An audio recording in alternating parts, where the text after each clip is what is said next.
Will all the aldermen please take their seats, please? Want to start the meeting on time? Thank you.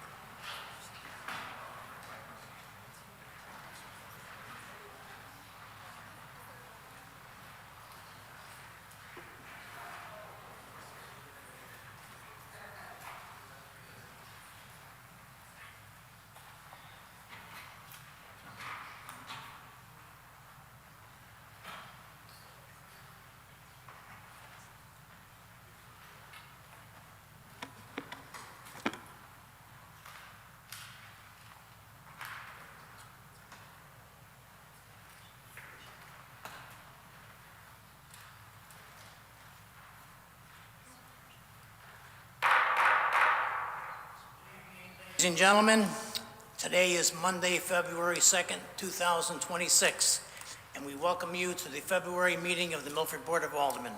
Please join me as we salute our flag.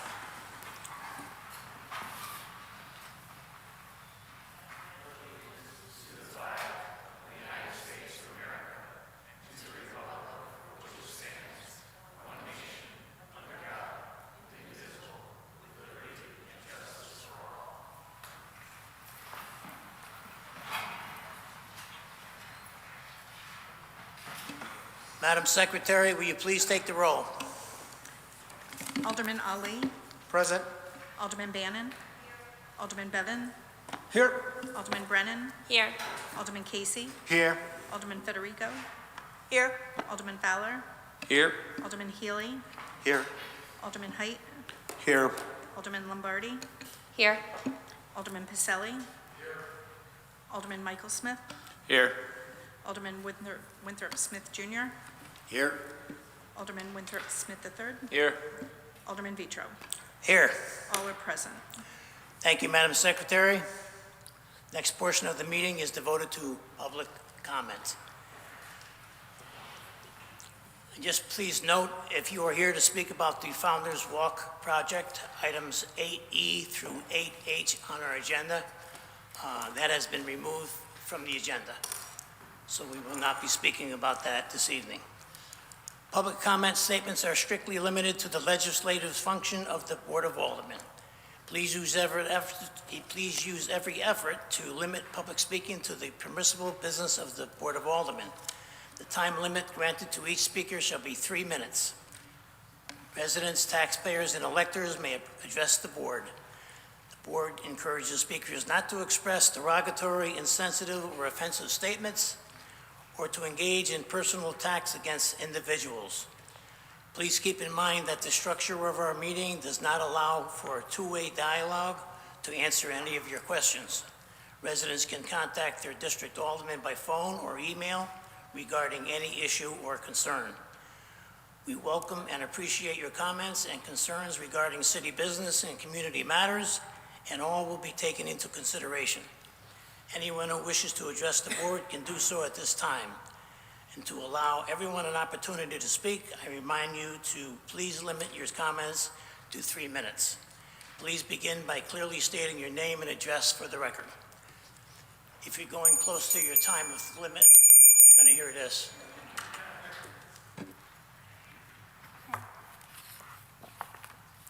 Good evening. My name is Anusha Khan, and I am a resident of Milford, Connecticut. I live at 344 Roses Mill Road, and I attend East Shore Middle School. I am in 7th grade. I am here today to speak about the lack of sidewalks in my neighborhood. This issue is especially important to me on a personal level. My parents enjoy going on daily walks to stay active and healthy, but without sidewalks, even a simple walk can feel dangerous. I also see neighbors and other residents pass by my house every day, often having to dodge cars as they walk along the road. Watching people navigate traffic just to walk along through their own neighborhood is concerning and stressful. No one should feel unsafe simply trying to get exercise from one place to another in their own community. Milford is a beautiful town with many shorelines. Its natural beauty, strong sense of community, and high quality of life are major reasons why people choose to live here. Because of this, Milford is experiencing steady and rapid population growth. As our town continues to grow, I would like to highlight the need for sidewalks on busy streets such as Roses Mill Road, Wildflower Drive, and Peck Lane. These roads are used daily by residents walking to school, local businesses, and for exercise. Currently, the lack of sidewalk forces pedestrians to walk very close to moving traffic, creating unsafe conditions, especially for children, families, seniors, and other valuable pedestrians. I have also gathered a signed petition from Milford residents who have shared these concerns and supporting the addition of sidewalks in these areas. May I approach the stand to give these to you?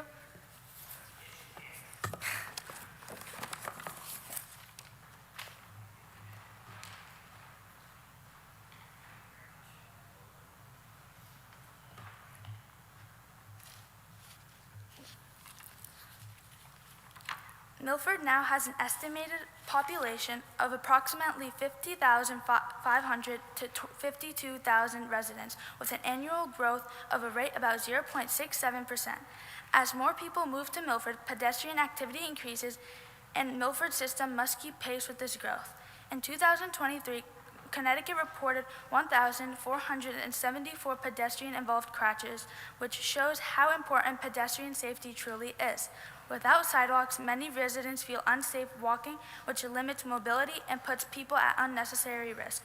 Adding sidewalks would improve safety, accessibility, and walkability while helping Milford continue to grow safely and responsibly. I respectfully ask that the Milford City considers this issue as a part of future planning and Milford's improvement.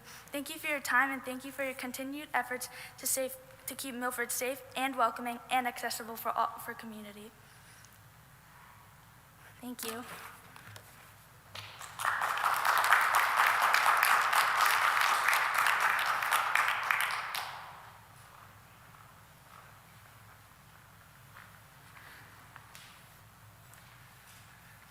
Good evening, members of the board, Mr. Mayor. My name is Charles Montalbano. I live at 30 Revere Place, and I'm a member of the Milford Redevelopment and Housing Partnership Commission. This evening, you will be asked to approve a substantial amendment for the Milford Redevelopment and Housing Partnership. The original project proved far too costly for the funds that were available, but the need in our community has not diminished. In fact, it has become even clearer that these dollars must be put to work where they will make a real and immediate difference. Catherine McKean Village is home to residents who rely on us to ensure that housing is not only affordable, but safe. The wooden stairs, decks, and egresses serving these buildings are more than 40 years old and are now deteriorating to the point of posing real safety concerns. This is not cosmetic work. These are essential structures that people use every single day. Redirecting this funding to repair and replace these failing components is both responsible and necessary. It protects our residents, preserves our housing stock, and honors our commitment to maintaining dignified living conditions for every family who calls Mr. HP home. I urge you to approve this amendment tonight so that this critical work may move forward without delay. Thank you, and thank you for all you do.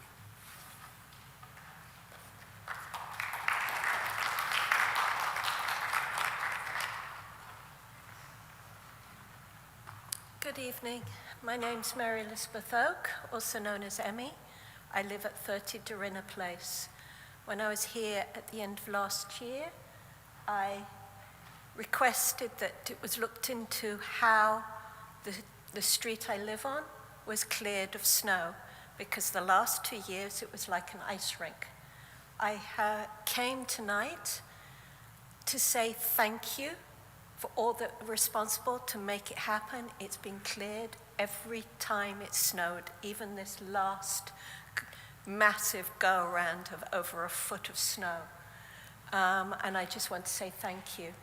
The other thing is, I was made aware of a letter that the mayor had put out about the economical situation, and also our potential 40% increase of our property values and the increase in taxes. I think you're in a very difficult position to try and resolve. and I like the idea of potentially prorating it over a period of time so it's not a shock to the people. Thank you.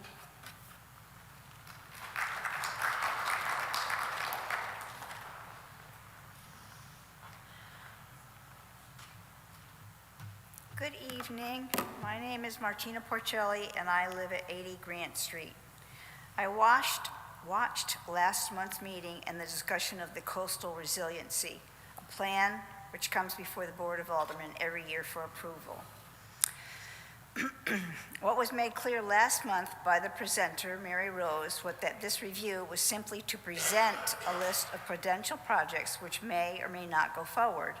She, along with many on the board, made it abundantly clear this plan was not seeking funding, and yet two members of the board who seemed content to vote quoted project prices and the concern that some projects had TBD as funding sources.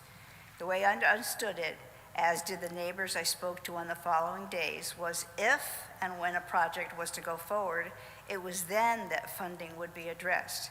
At that point, the Board of Aldermen can approve or deny the project. This point was made over and over again, and still, 4 members of the board, and at least one of which I know has constituents in the shoreline community, was voted against the plan, and in doing so, put at risk the flood discount so many in our shoreline communities depend upon. I have no idea what play was at work for the voters who voted against the plan, but it's certainly my hope that going forward we can and will do better. Thank you for your time and your service, and stay warm. Thank you.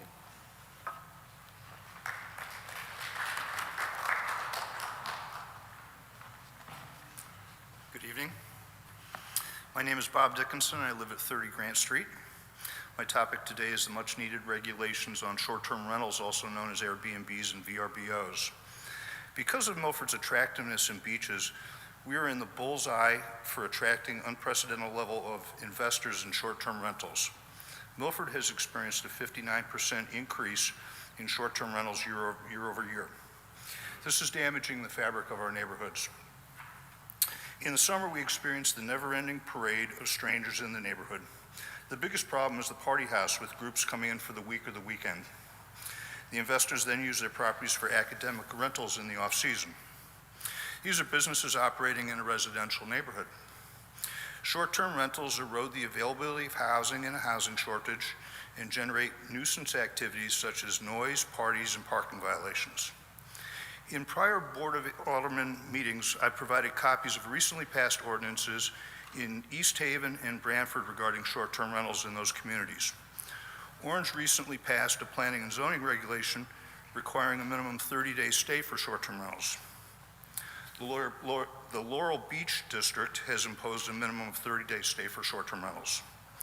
Last night, I emailed 3 aldermen representing the 3rd District to ask if any progress is being made on this issue. I received a quick response this morning from Alder Healy saying that a document is being worked on to be sent to the Ordinance Committee for review and that he would keep me informed as this matter develops. Thank you for your quick response and keeping me informed. It's much appreciated. I would encourage the Ordinance Committee to review the East Haven and Branford ordinances as models for drafting a short-term ordinance with a 30-day minimum stay and maximum occupancy limits that protect Milford, our neighborhoods, and our citizens. Thank you very much.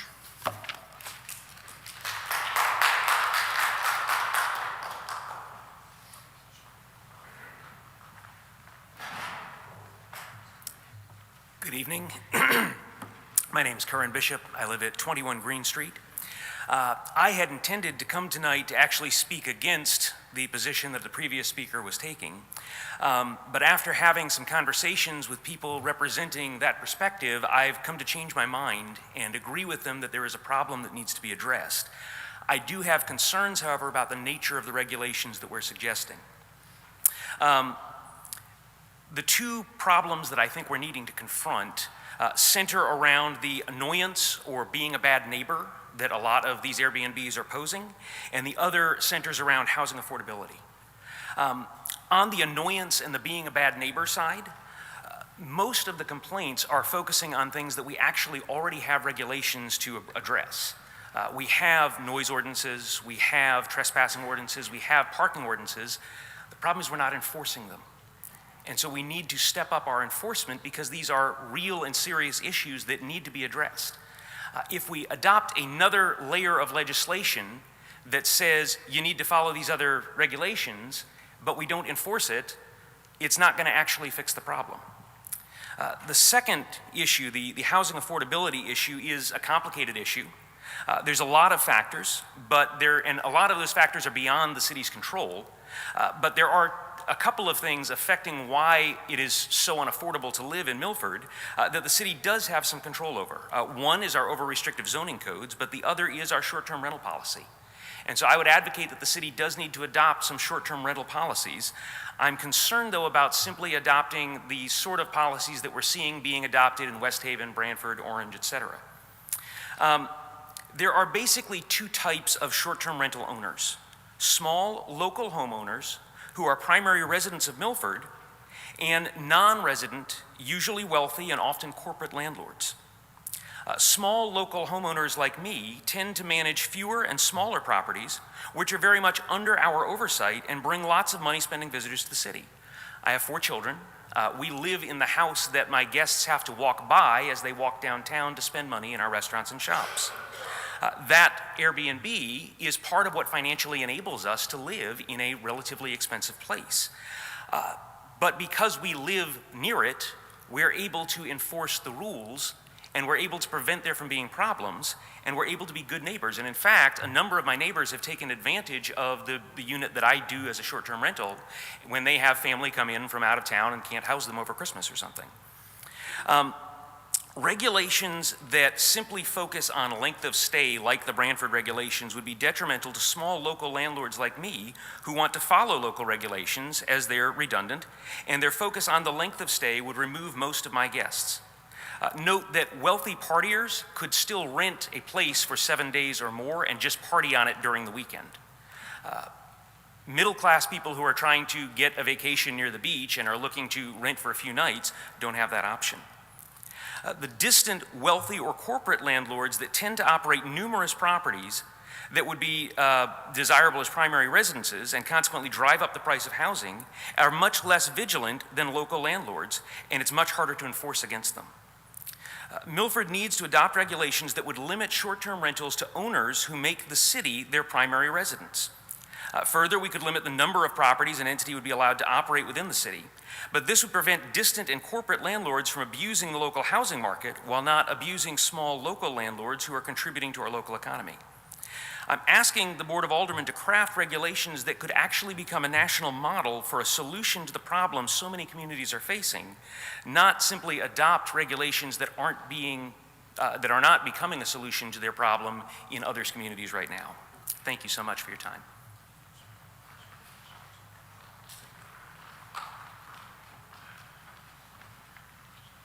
Since we're talking about it, Simon McDonald, I live at 35 Wood Avenue. I am the president of the Walnut Beach Association, and we've been having discussions about Airbnbs for the last 6 to 8 months.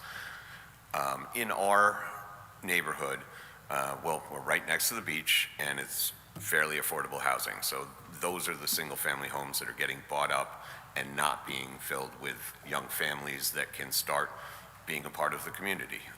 And it's, you know, right now we're in January, February, and a lot of those houses are just empty. There's nothing going on there, which is hurting the businesses in our neighborhood. If those were filled with young families, they may be going out to dinner at Nautilus, or they might be going to Mexican, pizza and getting pizza, and those are just empty houses. People are parking on the street. All those problems that people are having that Curran brought up are real. And Tuesday night fireworks at 10 o'clock in June, it's a thing, and it's a pain, and we didn't buy down there to live like that.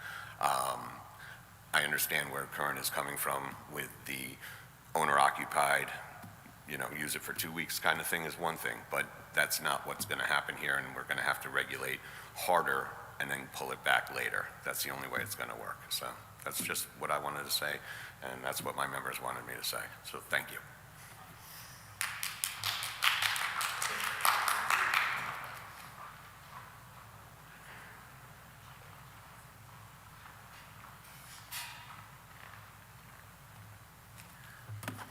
Good evening, Mr. Chairman and the Board of Alders. My name is Pasquale Civitella. I'm at 746 East Broadway, and I am here on behalf of the newly formed Silver Beach Association, which Mayor Rich Smith came to one of our first meetings, and I appreciate you attending that. And with over 70-plus members and growing, we have several issues that we need help in finding a resolution to. Silver Beach Association represents East Broadway and all the side streets and Shell Avenue and South. Again, with over 70-plus members, our neighbors, and growing, the following are top issues and concerns for our neighbors. Number one is safety, which is the speeding. We have a huge speeding problem on East Broadway. There's that city bus that comes by like, it seems like 1,000 times a day, doing 40 to 60 miles an hour. I mean, it's just so ridiculous. And I've had several people, probably about 20, 30 people complain about the city bus. I don't even know why that city bus is down there. I don't know what the reason for it. There's never anybody on that bus, and nobody getting on the bus or getting off the bus. I've been there, this is my 5th year, and that bus is out of control. That's the number one issue. Somebody's gonna get killed. I have 3 grandchildren that are down at least 3 times a week, and there's tons of kids in the neighborhood on Cooper and all the other streets, and it's just a matter of time that something's going to happen there, and it's going to be too late. That's our biggest problem down there, and the biggest concern for probably 50 out of our 70-plus members is the speeding. Next is the parking issue, and the speeding, I think, one suggestion is, and I know nobody likes this, is just easily to resolve it is just put speed bumps. And that'll eliminate the whole issue down there. I mean, it's just, the other day, the regular school bus is coming down about 40 miles an hour in a 25-mile-an-hour zone. I just don't understand it. Because it's a straightaway, there's no way to stop this traffic, this speeding. And the only solution is just put the speed bumps. It's very simple. Next is the parking issue. Come May 1st, and that's going to be right around the corner, the parking down there is so ridiculous. I'm on the phone, without exaggerating, at least once every day, because there's parking, illegal parking. Everybody knows me by first name down at the police department. I'm sure the chief knows me too by now, because everybody, it's just out of control with people coming down. First of all, there's a problem in our neighborhood is that probably over 50% of the homes down there don't even have parking spaces for themselves, don't have driveways, don't have any place to park. So they're relying on the streets to park. But if we have all these people coming in out of town for the Airbnbs and everything else, they're coming in, they rent to one or 2 people. I counted this past fall, across the street, there was 18 people coming out of the house across the street at 2 in the morning. 18. I mean, and that's just one example. I mean, and this goes on all the time, and it's just ridiculous. When I bought my property down there, I didn't bargain for being in the middle of all these little motels on every other house here. It's just not right. That's the big issue, the second issue. And the people from Airbnb, they come down, then I have pictures, I have all documentations, they come down, they just throw trash in the streets, they just party all night, and it's just like a free-for-all. It's just out of control down there. And myself personally, and again, over 50% of the people in our association are fed up with this. Next issue is the beach access. That's another big problem we have down there. The beach access, or the right-of-way for our neighbors. I had a neighbor that was 3 doors down. She's in a wheelchair. She goes across the street where there's a right-of-way to get the access to the beach. And one of the property owners that doesn't even own the property tells her that she can't go onto the beach. I mean, it's just out of control. I just don't understand it. I looked up these properties. They're owned by the city. There's one in particular property that this person denied it is undetermined that we don't know who owns the property. All the other beach access ones are owned by the city, and they should not be blocked. This one in particular was blocked for all summer long with a trailer, a boat, all kinds of stupid stuff. And then I finally called, I think I talked to Jeremy Grant. He sent somebody down there, and like 2 days later, everything was gone. And then like a week later, then they start parking in that spot again that you can't get access to the beach. So something has to be done about that. It's just ridiculous down there of all these issues that we need help with. The Phragmites was another issue that just got taken care of thanks to John Mortimer and a couple of other neighbors that were working on that, finally got straightened out down there. But all these issues, we were hoping to get some help and resolutions from the board and from the mayor's office. And I hope that our concerns will be addressed. Thank you very much.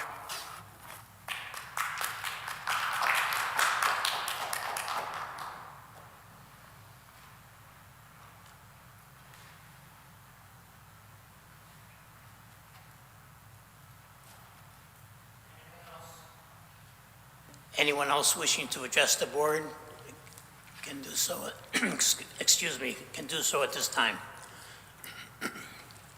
Seeing none, agenda item number 3, Alderman Pacelli. Agenda item number 3, consideration of minutes of the regular meeting of the Board of Aldermen held on January 5th, 2026. Motion has been made and seconded. Is there any discussion? No? There he is, Alderman Bevan. Thank you, Mr. Chairman. Through you, on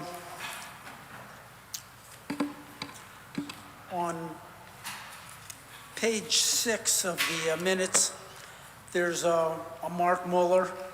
It says a reappointment term to expire 1/1/3. I believe it should be 1/1/30, possibly. That's page 6, and it's probably highlighted in yellow on everyone's.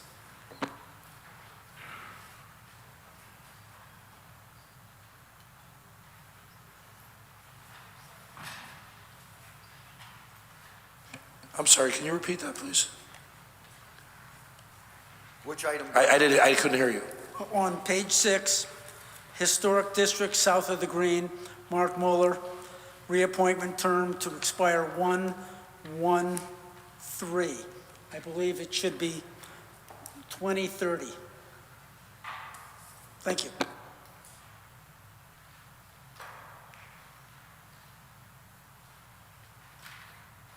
Is there any other discussion on the consideration of minutes? Hearing none.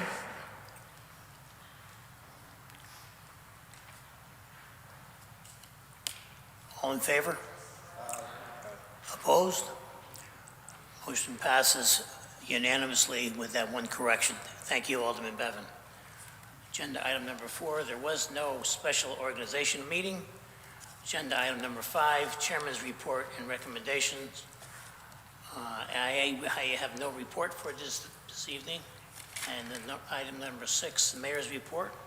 Mr. Mayor, we have a report. Thank you, Mr. Chairman. As is indicated in the agenda, I have made and distributed copies of the annual comprehensive financial report you should have found at your seats tonight, with both state and federal single audit reports for the fiscal year ending June 30th, 25. I'd also like to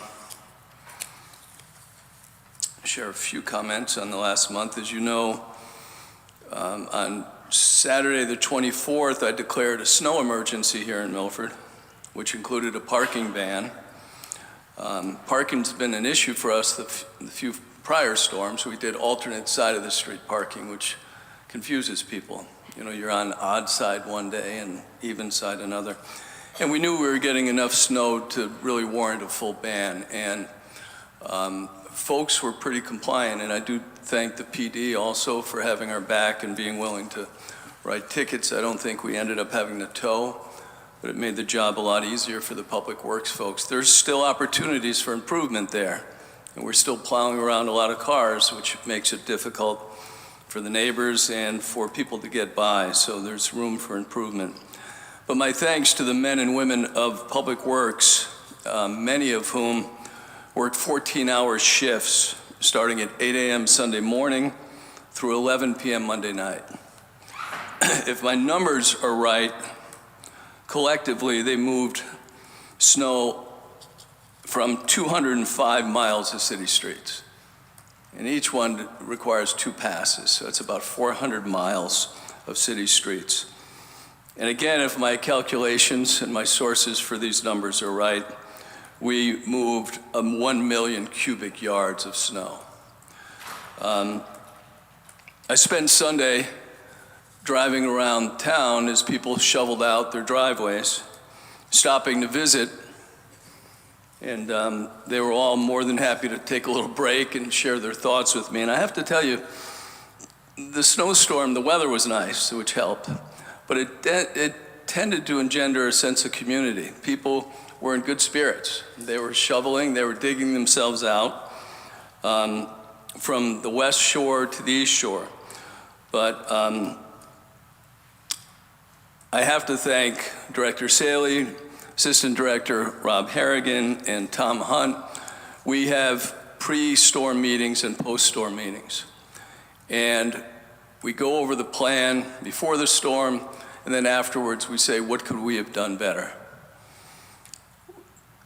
The performance in this storm was pretty good, and we've all gotten so many emails, handwritten letters. It doesn't mean that we didn't get some complaints. We always will. But for the most part, compared to our neighboring cities, I'll tell you that we did a great job. So many thanks to them. There'll always be some complaints, and you know, in our post-storm wrap-up, we said maybe we could do a better job of pushing up against the curb. Cul-de-sacs are tough. Where do you drop the snow? But these guys are still out there working today, clearing sidewalks and picking up snow, especially downtown area. The next thing I want to do is finally address the countless texts and emails that I get about Stu Leonard's. You got to get Stu Leonard's, I hear every day. You got to put him down in the old Stop and Shop. Everybody has the same idea. Our community development director is here, Robert Towns, will tell you we've made several overtures to Stu Leonard's. Personally, I think they mentioned Milford as a bargaining chip in their negotiations in Orange, but Milford continues to be mentioned. So we have reached out. We continue in our position to welcome them and work with them. One of their comments was that they would only consider Milford north of the Connecticut Post Mall on Route 1. Now, that doesn't leave a lot of room. And when their deal fell through against Big Y in Orange, I think Robert was told, we're going to focus on New Jersey right now. But Robert and I spoke earlier today, and Milford stands ready to engage with Stu Leonard's. But the fact that nothing has gone forward is not an indication that we haven't been at the table and encouraging them to work with us. Over the last year or so, I've had a chance to talk to a lot of people across town. And you know, the old days, some of us are old enough to remember the Milford Citizen and the New Haven Journal with a morning paper, and people used to get their information from local newspapers. One of the things I heard over and over again when I was out knocking on doors and meeting with neighbors was, we don't hear enough, we don't know about what's going on in city government. And so I'm proud to say that today we launched our first quarterly newsletter. And it contains information from a lot of the departments. There'll be a message from the mayor's office, and I thank all the department heads who contributed. It will continue to evolve. My thanks to Megan Smith and Emma, who works in my office, and Rob Harrigan. Rob had really gotten it started on the public works side, and we brought it all together. So you can register, you can subscribe, and it will be delivered. Again, if you haven't had a chance to see it, I encourage you to take a look at it. we will continue to improve it over time. And finally, two things. There was some talk about short-term rentals, and Mr. Dickinson spoke again. And Paul was right to say we have been discussing it. I know my father's family was coming up to the East Broadway down in the Silver Beach area way back in the 30s and 40s. Those were all rentals. A lot of Milford was rentals. Even where I grew up in Laurel Beach, it was all rentals. It was part of our community. It's not to say that I don't appreciate, I certainly do, the challenges that people face when they have parties going on at all hours and they have people in and out of their neighborhoods. And so what we're trying to do is find some balance to say, maybe we look at registrations for Airbnbs, maybe we require some local control over the property. I know one person who had somebody staying in a house next to her. The owner was in Iowa and she couldn't get any resolution. So we are looking at this issue with the sensitivity that it deserves, and that is to respect the rights of property owners who own these properties, but also to respect the rights of the property owners who live nearby. So your calls for action have not gone unheard. It's obviously a very difficult issue when you look at property rights and the rights that people have when they buy homes. But we, the city attorney and myself in my office, have been discussing it, so just please know we do hear you. And last, tomorrow, if you're around at 11 o'clock here, we will be celebrating Milford's recognition as a storm-ready community. And I want to thank the people that got us here, and I'll tell you quickly what it is, but Jeremy Grant, Mary Rose Palumbo, Steve Johnson, and Bill Richards, along with the fire department, police department, inland wetlands, health, and a lot of other city departments. And basically what it does is, and we're the first in New Haven County to be designated as storm ready, and it provides us better communication with the National Weather Service, updated and testing emergency operations, training and weather readiness, and other benefits. But most importantly, it shows our community that we take being storm ready seriously, and that Milford is being recognized for that. So if you're in the neighborhood, come by and celebrate 11 a.m. here tomorrow. I think I will now just direct you to agenda item 8A through 8D. Thank you, Mr. Chairman. Thank you, Mr. Mayor. Moving right along. Agenda item number 7, unfinished business. There is none. Agenda item number 8, Alderman Pacelli. Agenda item number 8, Board of Aldermen approval is hereby requested for the appointment of Nancy Forville to the Fair Rent Commission to fill the present alternate landlord vacancy, term to expire 12/31/27. Motion has been made and seconded. Is there any discussion? Seeing none, all in favor? Aye. Opposed? Motion passes unanimously. Agenda item 8B, Alderman Pacelli. Agenda item 8B, Board of Aldermen approval is hereby requested for the appointment of Taft Clark as an alternate union representative of MEA for the Pension and Retirement Board, term to expire 12/31/27. Motion has been made and seconded. Is there any discussion? Alderman Smith, Jr. Thank you, Mr. Chairman. I see here that in our packets under 8B, there's an email from Mary Rose Palumbo, and but I don't see any resume. Is it my understanding that we're supposed to get something that looks like a resume for each of these when people are being considered to go on to any of these boards and commissions? Chairman Vitro, may I address? Yes, Ms. Holly. Thank you.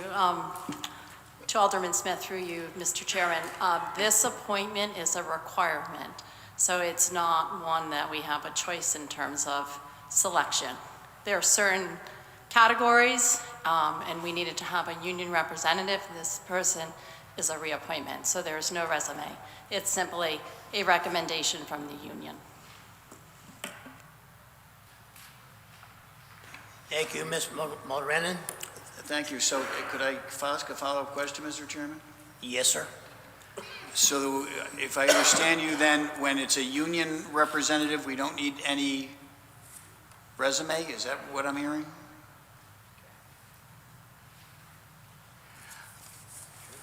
Is this, can I ask another, has that been true for the entire time? I thought we always got resumes and so we could, review the people that are being put on the board. I realize it may be a requirement, but I think what I'm hearing is we don't know anything about this person, not even their address. We don't know anything about their education, their experience, and am I being told that we don't have any right to ask those questions?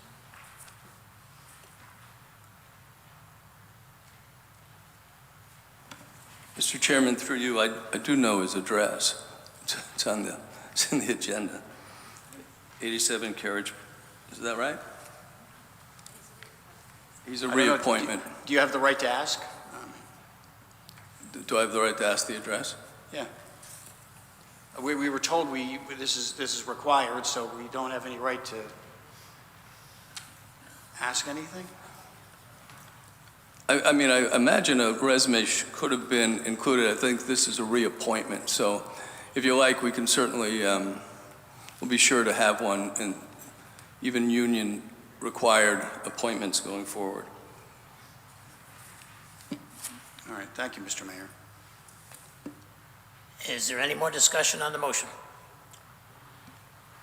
Alderman Federico. Thank you, Mr. Chairman. Through you to the board, I would just like to state that I do remember prior appointments that were recommended as a union representative. In the past, all we would get was an email. Certainly no problem with getting a resume if the mayor's office can do that going forward. But I just wanted to state for the record that that has been the custom since I've been on the board. Thank you. Alderman Smith, the third. Thank you, Mr. Chairman, and through you, I don't have a problem with the appointment. I don't think any of my caucus has a problem with the appointment in and of itself. I think the question was just with the resume. As Alderman Federico just indicated, it may be customary, but we were just told by the Chief of Staff that it's not required to have a resume presented for a union representative. So my question just would be, where does that rule show up? Because I'm not familiar with a rule like that. So that would be through you, Mr. Chairman, to the Chief of Staff Mulrennan. Through you to Mr. Alderman Smith III. I don't have that answer for you. I'm just telling you that I know that in certain appointments, there's certain categories that are required, and when it comes to the union, it comes through a recommendation. So I can't point you to exactly where, but certainly can explore, and I think we've already provided that we can get a resume for you for the next month and going forward if that is something the board wants. Mr. Chairman, if I may, I don't believe there's even a rule to say that we have to ever provide resumes. It's just a practice.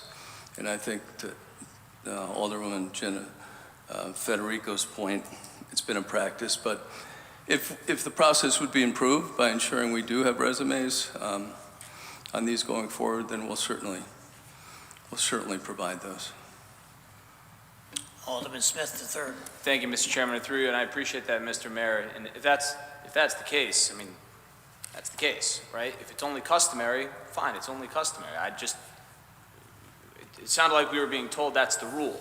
And so if that's the rule, I just wanted to know where that showed up. If that's not a rule, and it's never been a rule, and it's only ever been customary, then okay. But it was quite unequivocal that we were just told that it's not required.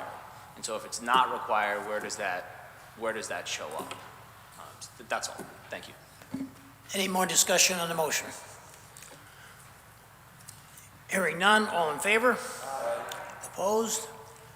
Motion passes unanimously. At this time, will our newly appointed and reappointed members to the boards and commissions please step forward to be sworn in by our city clerk.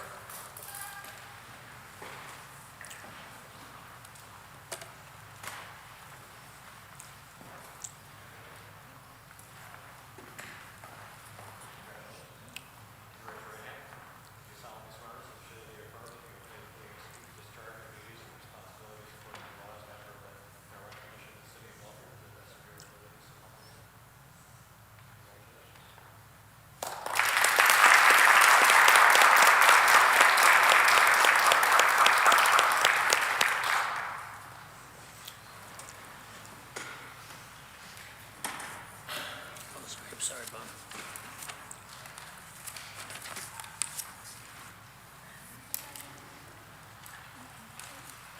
Agenda item 8C, Alderman Pacelli.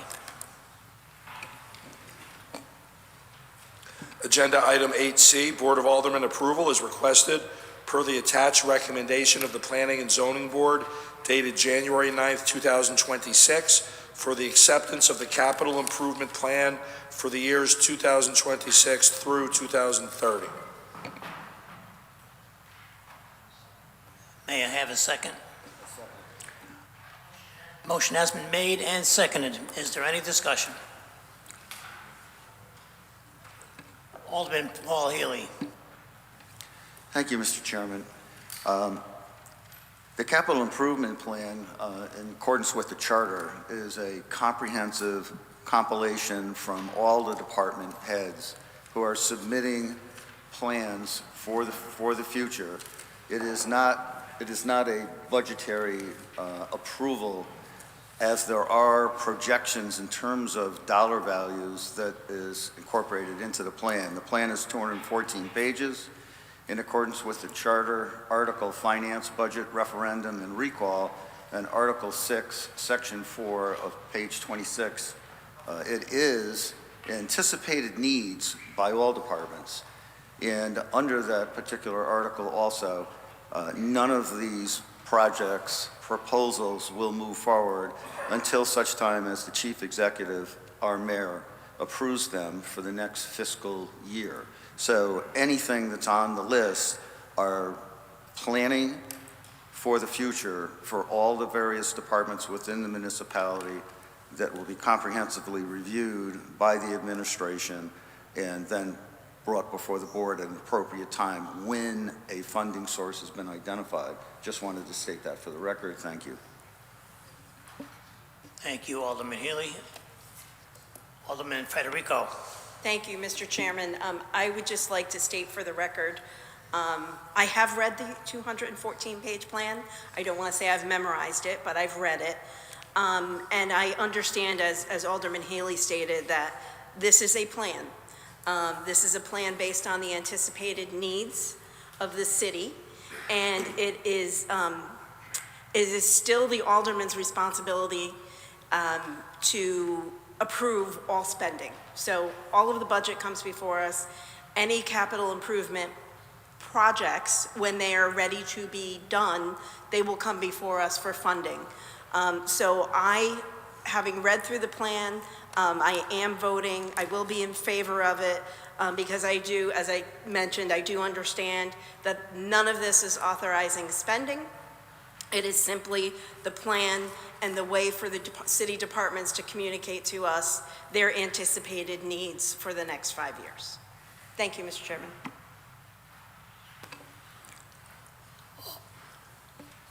Alderman Bevan. Thank you, Mr. Chairman. Usually I'm in favor of these plans for the reasons that it is just a plan. And when an item comes before us, we can either vote for that item or not for that item. But on this item, I don't have the plan, so I don't know what the plan is.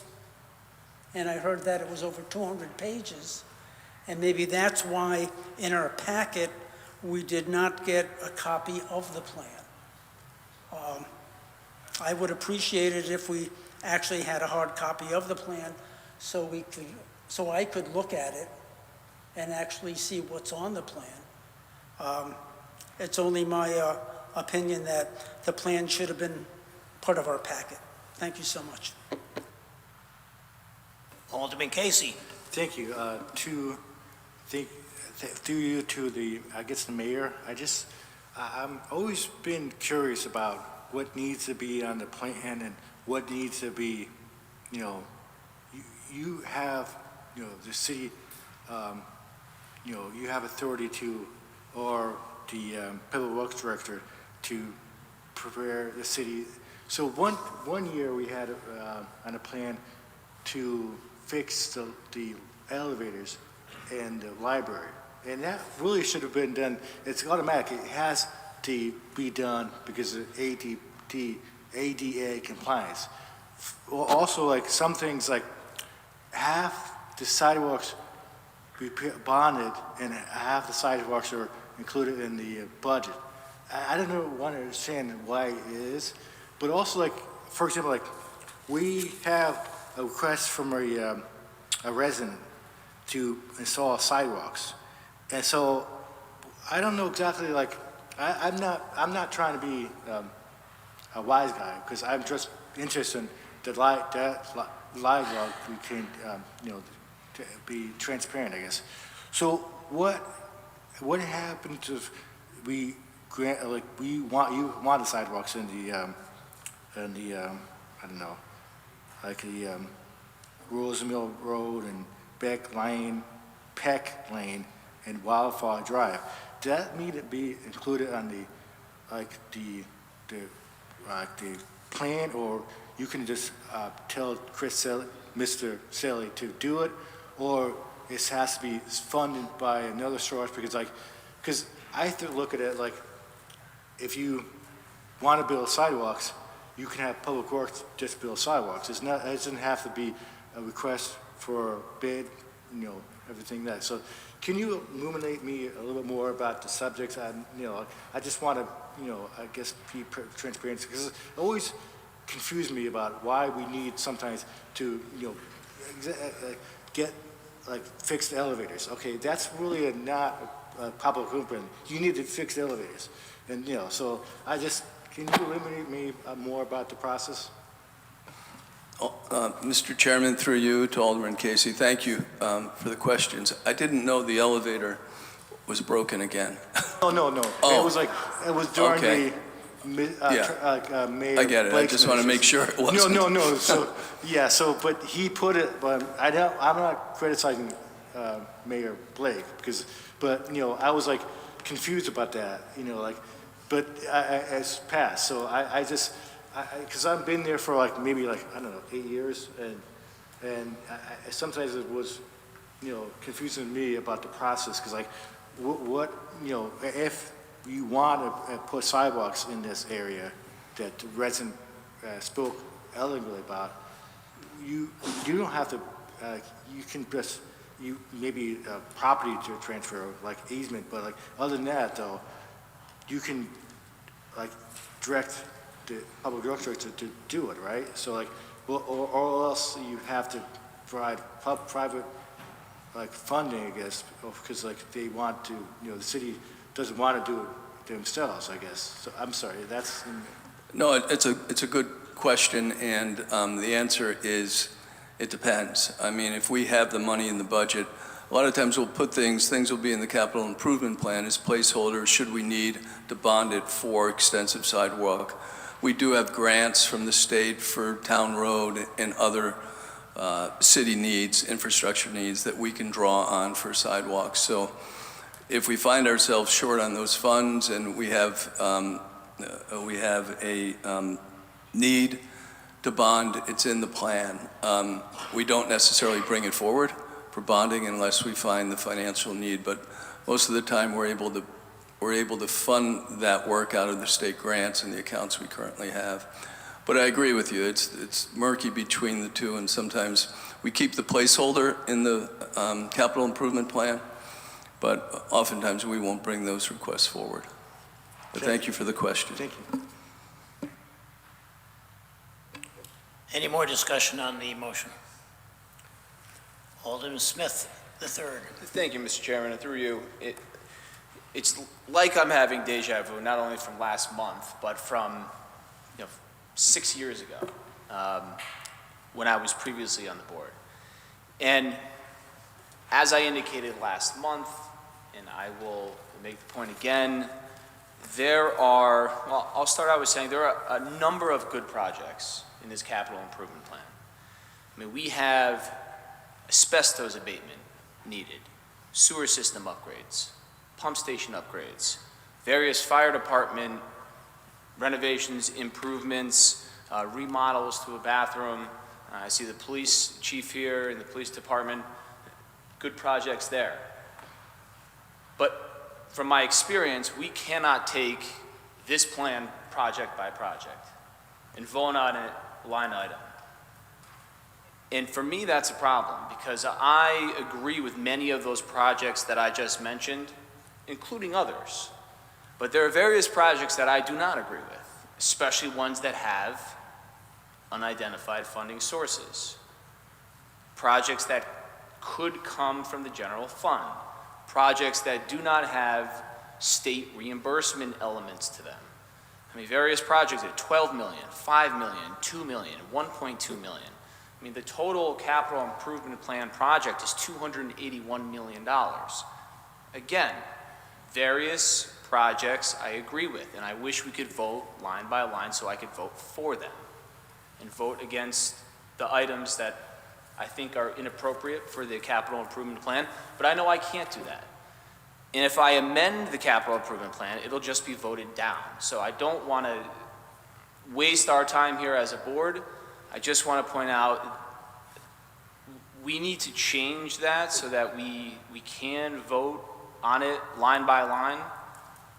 I will not support a plan that has numerous different projects for tens of millions of dollars that have unidentified funding sources that the city could be responsible for. I'm not going to do it. That's not good financial management. So unfortunately, I won't be supporting this tonight. If it's just a plan and it doesn't mean anything, and the projects have to come before the board anyway, then we should just vote for them at that time. And if it's just a plan with no financial strings to it, then why not make it 500 million? Why not make it $1 billion? If it's going to come before this board at the time, and it doesn't have an identified funding source, we should vote for it at the time. That's my point. That's the point I made 6 years ago in 2019 when I was on this board in front of Mayor Blake. It's the point I'm making now. I've been very consistent in my time on this board and for this city. Not going to vote for something like that. I wish we could vote line by line, and we can't. Thank you, Mr. Chairman. Any more discussion? Alderman Bevan. Thank you, Mr. Chairman. As I said before, I am for the plan, and I understand the reasoning for the plan is just to put the list of what we need as a city, and as those items come before us, we will then vote on either accepting or rejecting whatever that was. So based on it being a plan, I will be voting yes for the plan only because I can vote no on one of the items that would come up before this board. Thank you very much. Any more discussion on the motion? Alderman Smith, Jr. Thank you, Mr. Chairman. I've historically voted against these plans, and I'm going to be voting against this one tonight for all the good reasons that you've heard here tonight as well. Some of us aren't all that technically savvy. I know a link was provided I can't access my own aldermanic email, and so I wasn't able to get to that link. So I haven't even been able to look at the plan. I wish it had been provided to us. I don't think substantively that would have affected my vote, but it would have been nice to have been able to go through it. I understand there are a number of Board of Education wish lists in here, and before anybody gets all high and mighty on themselves again, we understand this is not a funding request. But there are a bunch of Board of Education requests in there, and I think most of us recognize that buildings are going to have to change or be closed or be sold off. The Board of Education, I don't think we should be listing these things even on a wish list. These buildings are going to have, something's going to have to be done with them in 2 years or 5 years or 8 years or something. And to even suggest that we should be investing 20 years worth of bonding money in buildings that we all know are going to have to be closed or find another use for, I think is a bad wish list. So I'm going to be voting no on this plan as I do every year. Thank you, Mr. Chairman. Mr. Chairman, if I may, to Alderman Smith and Alderman Bevan, I apologize that we sent out a link with the idea of saving a lot of paper. If going forward we send a link and you do not have the means by which to access it or read it online and you need a printed copy, we'll be more than happy to be sure that you are provided one. Thank you, Mr. Mayor. Any more discussion on the motion? Seeing none, all in favor? Aye. Opposed? No. Roll call vote, Madam Secretary, please. Alderman Ali? No. Alderman Bannon? Yes. Alderman Bevan? Yes. Alderman Brennan? Yes. Alderman Casey? No. Alderman Federico? Yes. Alderman Fowler? No. Alderman Healy? Yes. Alderman Height? Yes. Alderman Lombardi? Yes. Alderman Pacelli? Yes. Alderman Michael Smith? Yes. Alderman Winthrop Smith Jr.? No. Alderman Winthrop Smith III? No. Alderman Vitro? Yes. 10 yes, 5 no. The vote was 10 yes, 5 no. The motion passes. Thank you, Madam Secretary. Next item on the agenda, 8D, Alderman Pacelli. Agenda item 8D, Board of Aldermen approval is requested for the attached resolution regarding the fiscal year 2023 annual action plan substantial amendment and fiscal year 2024 annual action substantial amendment. Motion has been made and seconded. Is there any discussion?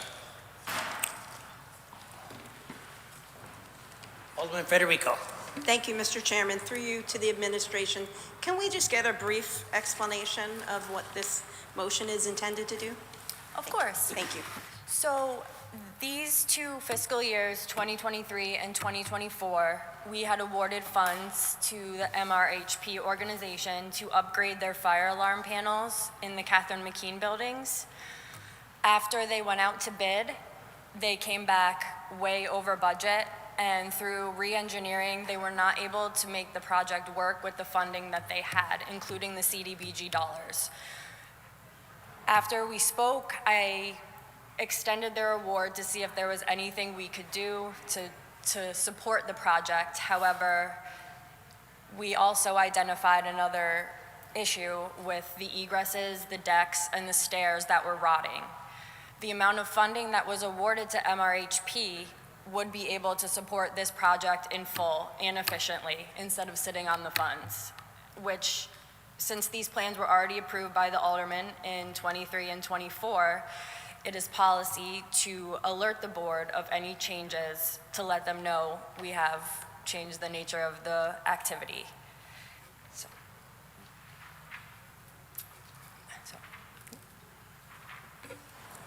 Is there any more discussion on the motion? Yes, Alderman Fowler. Thank you, Mr. Chairman, through you. Thank you for presenting this. I just have a quick question because there's an email that was in our packet from Niall Scala, or Scala, I'm sorry for mispronouncing your name. And in the email it says the CDBG fund balance has $138,863.75, but the estimated project budget for these stairs and decks are around $160,000. So there's a considerable difference. I guess could you provide an explanation of the budget and maybe how we would make up that budget shortfall between what's in the balance and versus what's budgeted? Sure. So the email that you were referring to, I'm here with Niall. Oh, thank you. So that was, I think it was just a mix-up with the numbers. The actual award for those 2 years that MRHP does have is $167,665.95 over those 2 program years. That is the amount awarded for the Catherine McKean fire alarm panels that we are now hoping to reprogram to the egress repair for the Catherine McKean buildings. Okay, thank you. Any more discussion on the motion? Alderman Bevan. Thank you, Mr. Chairman, through you to Lauren. If this gets passed, will this go out to bid for the work to be done? Correct, yes. It follows the HUD bid guidelines. Thank you so much. Thank you, Phil. Alderman Smith Jr. Thank you, Mr. Chairman. So I see the resolution that's going to get voted on here, and then immediately after that, there's some supporting documents, I guess I'll call them here, and they go on for quite a number of pages. Generally, why have you given that to us along with this resolution? I provided the sections of the annual action plan, the executive summaries, which state the goals from that program year and the work that the CDBG grant does, just for information to show that what we're switching to also still is in line with the goals and the projects from HUD that was previously approved.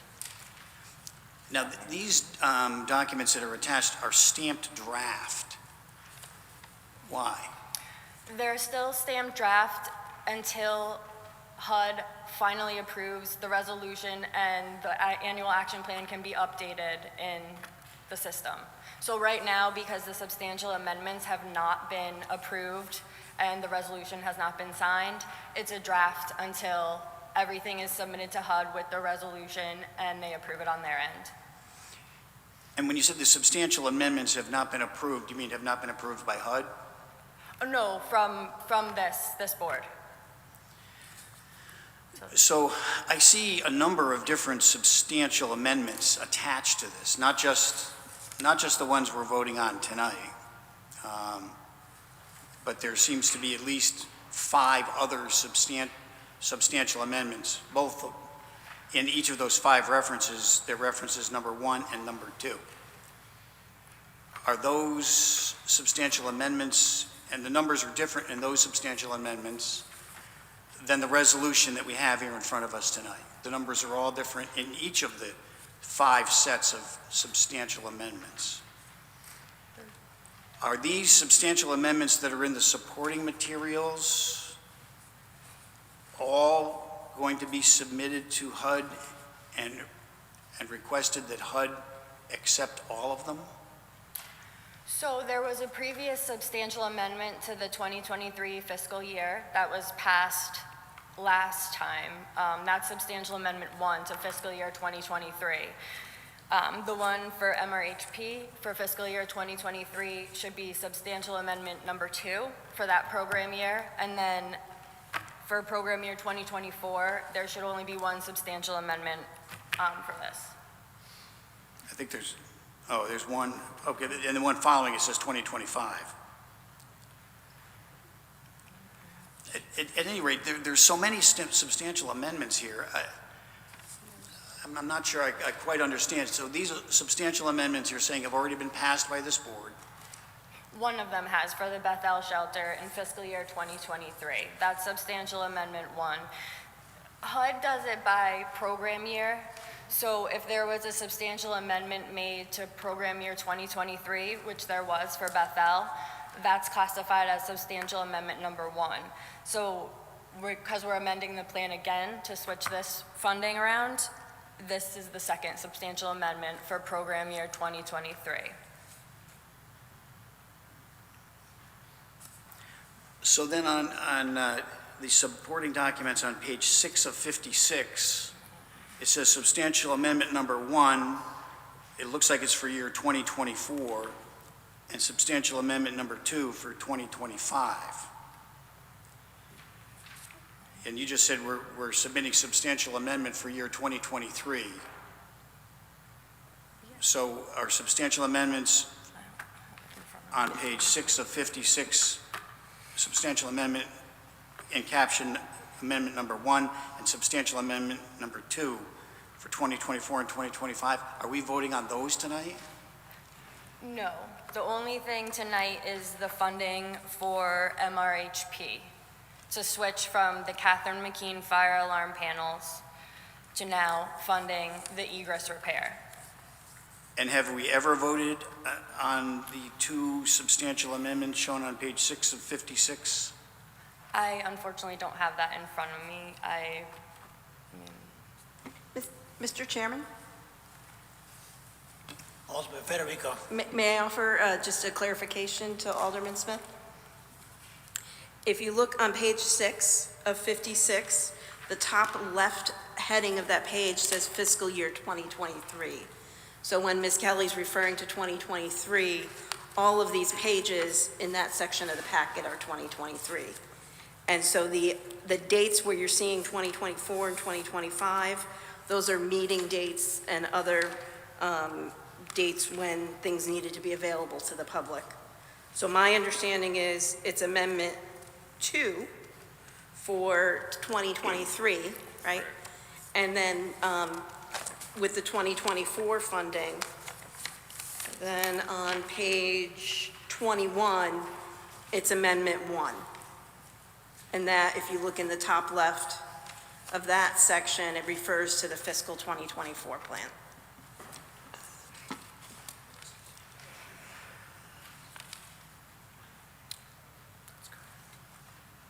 Well, on page 21, the amendment number 1 refers to fiscal year 2025. Upper left-hand corner it says 2024, but the amendment itself says 2025. The voting took place in 2025 is what it says. But the action plan is the 2024 action plan. That's my understanding. Just hope that helps. Among the reasons I was trying to work through this is because we're being presented here with at least 5 different sets of amendments numbered 1 and 2. And the numbers are different on each of them. And it's a little difficult to figure out exactly what the devil we're voting on. I get this letter here, a project went out, project came in too much, we got excess money, we need to spend it, and so we're going to fix up these back stairs or whatever. These supporting materials that you've submitted to us, especially when they're marked draft, right? Draft means somebody's likely or possibly going to change them. So when I see something that's marked draft and put in front of me and said, this is a supporting material for this resolution, when I see draft, I'd like to know who's going to be changing them, under what conditions. Is it going to be substantive changes or procedural? I don't think it helped the clarity for what we're doing here by giving us things stamped draft that show us 5 different sets of amendments, number 1 and number 2. Frankly, I think the resolution itself and the explanatory letter would have been enough. I'm not even sure we needed the pictures. But this other stuff, I don't know. Think about not giving this to us, because I'd like to have another time when I could sit down with you, because there's a lot of phraseology and procedural references in here for how you go about doing these programs that I have substantial questions on. I know the chairman gets really upset at me when I ask questions like that. So I'm going to set up another time so I don't get grieved again or whatever he did to me last time, and close with this, that I think it's not a bad idea to do what you're doing, but I think this presentation was as confusing as it could have been. Thank you. Alderman Smith III. Thank you, Mr. Chairman, and through you. I don't disagree with what the funds are being used for, so I'll just preface it with that, and I do want to vote for it. I'm just wondering if we put this through as presented, do these draft attachments come along with it? I'm sorry, for, what are you? So 8D, we're voting on the resolution, right? Yeah. And the attachments for the 8D resolution are what Alderman Smith Jr. just went through, these draft annual action plan, substantial amendments, all these various pages, and they're 8, 9 pages, whatever they are. If we pass this resolution tonight, are we also submitting through these draft attachments along with the resolution? To HUD? Yes. Yes, correct.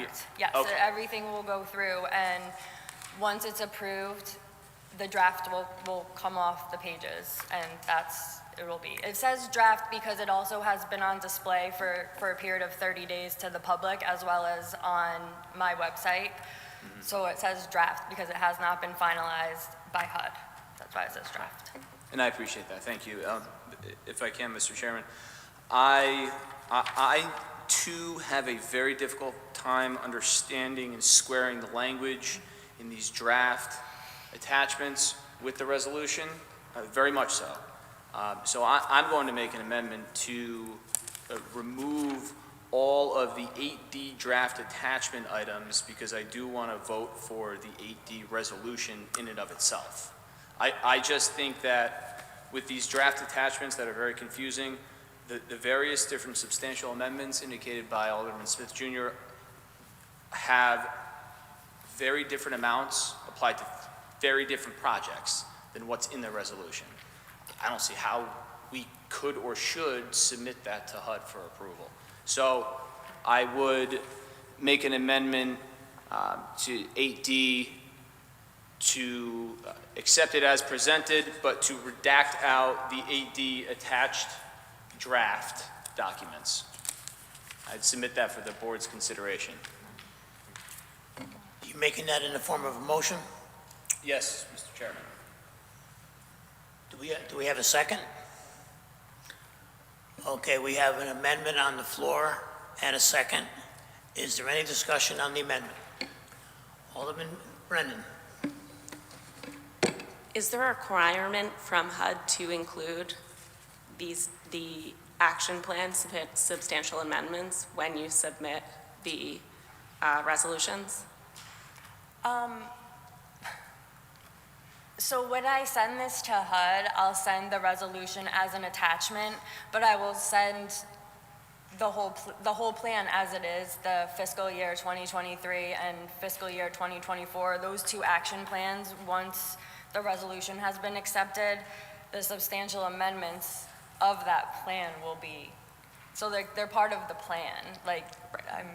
Okay, so when and through you, can I ask how we do the minutes? We're approving these resolutions. So when we draft up the minutes, are we including all of the attachments, or are we including the resolutions in the minutes? Well, right now, we're discussing the amendment. But the amendment is just the attachments. So is that, to me, this was backup. And that's why I was asking if it's required by HUD so that we see it and they can submit it. So I don't. May I interject? Alderman Pacelli. Thank you, Mr. Chairman. I have a little, I mean, as I looked at it the other day and looking at it again, I think I understand what's happening here, but I'd like to ask the city attorney, since we're really talking about a legal document, and so of course I'm going to go back to Attorney Bertram and drag him into this. But it looks to me, and maybe I'm wrong, and I want to understand it so I know how to vote on this amendment, because I understand the concern. We're voting on a resolution, and if we pass it, certain things will happen related to the 2023 and 2024 annual action plans. So when I looked at this 8D, what I saw was substantial amendment 1, which I believe was something that was already done and over with, and now this plan is being amended again, so now we have substantial amendment 2. I think that's the new part of this. And if that's the case, it does look to me, I think, consistent with what we're voting on in the resolution. And I also see it referenced later on in that document as well. Again, I think the dates might have to change as when we approve it, because this might have been, there might be some, somewhere I thought I saw a date that might need to be updated, which is why it's a draft later on in that same document for 23. And I think the same was true for 24, but I really just want to understand, you know, it sounds like I'm being told that that will be submitted if we approve this, and assuming your office looked at it, is it right, or is there something wrong with this where we need to somehow exclude it and prepare something different to be submitted? Because if we exclude it and we amend this, I don't know what you're going to actually submit at that point. The resolution is not going to be enough. So I'd love to hear your thoughts. Thank you. Mr. Chair, through you to Alderman Pacelli. What's before you tonight is a resolution authorizing Lauren to submit the plan as amended. So if you look at the resolution on the back page, section 2, that the mayor on behalf of the city of Milford is hereby authorized to sign and submit the amended fiscal year 2023, fiscal year 2024 annual action plans to HUD. So I don't think, I can certainly respect the confusing nature, because 14 years city attorney, I don't necessarily understand the economic development grants myself, but I do know that what's before you tonight is authority to amend these plans to reallocate what monies were originally approved and earmarked for the fire panel systems, to now take the money, because those bids came out too high, reallocate it to the decking, stair improvements. That's why it's, as Lauren indicated, draft, because there's notice requirements that have to be, that's why they're posted. But I certainly understand Alderman Smith's concerns about the word draft, but that's just the federal grant requirements. I don't think this document can be excluded. I think this document is part and parcel. It explains the resolution for which we are seeking your approval. Thank you. Alderman Federico. I just want to comment on the motion to amend. When packets come before this board, I prefer to have more information rather than less. And so I don't want to support an amendment that says, you know, take these pages out, because I don't want to discourage future submissions to not give us the supplemental information. I prefer to have it. So I will be a no on this amendment. Thank you. Any more discussion on the amendment? Alderman Smith, Jr. Thank you, Mr. Chairman. So just circling back to what I thought was one of the initial questions on the amendment here, which is HUD requiring us to have this supporting draft document as part of the resolution that we're voting on tonight? I'm just getting a little confused. Like, when it's amended, it becomes a part of the plan, which is those pages that have draft on them. That will be adopted into the plan.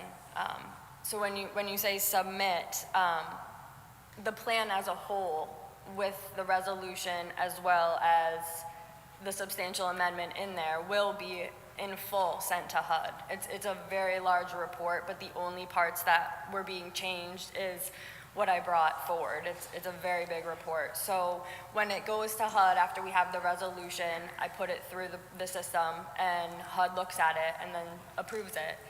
That's the whole plan. It's not in pieces. I get that you're going to submit the whole plan to HUD. I get that. My question was, does HUD require these attachments to be attached to this resolution for our vote tonight? Not whether or not you're going to submit the plan to HUD. You're going to submit the plan to HUD. I heard you. But does HUD require that these materials be attached to this resolution that's before us here tonight? And if you don't know, you don't know. Yeah, I mean, Mr. Chair, if I could interject and hopefully answer Alderman Smith's questions, yes. Not only do they need these materials, that's the primary. The belt and suspenders is, was it legislatively approved, this amendment? So that's what the resolution supports, the amended plan. All right, so then building on that, as I look at these supporting materials marked draft, I see at the beginning of it, it says page 2 of 56, and it goes on and on. And then it says page 9 of 56, and then it stops. We don't have page 10 through page 56. We only have the first 9 pages. So we don't have the whole plan here. The whole plan's not attached. And then in the next section, it starts on page 2 of 74 and then skips to page 14 of 74, so we don't have page 3 through 13.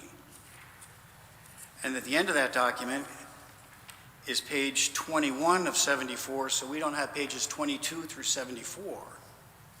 So what it seems we've got here is a little kind of a hopscotching through apparently more than one document, one of which documents has 56 pages, one of which documents has 74 pages, and we're only giving short snapshots of each of those documents that are attached to this resolution. If the whole plan needed to be attached to this resolution, the whole plan would be attached. It's not. Can I ask you why only these snippets of those 2 reports are attached to these resolutions? because I included the executive summary, which gives an overview of our goals, then the sections that pertain to the matter that we're discussing. Mr. Chair, I think the explanation is that if you look at fiscal year 2023 annual action plan, that plan in total is 56 pages. What was included was the relevant provisions as it pertains to the allocation change. It's before you. The same for fiscal year 2024, which is, I assume, 74 pages. And the snippets that you were given are relevant for the request that's before you tonight. I wouldn't want to burden you with another link, but 56 plus 74, that's a lot of paper. What's before you is the relevant provisions. I mean, that's the explanation for it. Well, whether that's satisfactory or not, I don't know. I don't know the satisfactory. I mean, I get that it's relevant, but my question was, is it required? What's required is to update the plan that already exists at HUD. HUD has the full list. What's before you is what is proposed to be changed, subject obviously to this board's approval. I think we're getting a little circular on that. Look, my point was, as I worked through these supporting materials, it became less clear, and I could see what you wanted to do from that nice letter that you wrote. That was the clearest thing in the whole damn thing. Thank you. Two-page letter. The rest of it got less and less clear, and the more you drill down into it, the less clear it got. I think we could do without these. My sense of it is that maybe we're not really sure whether HUD wants these or not. They're here, leave them here. I like to have more rather than less. I'd rather have the whole damn plan rather than snippets of it if it's got to be attached. But now that it's here and it's making the thing clear as mud, I think we ought to pull it out of here. Thank you.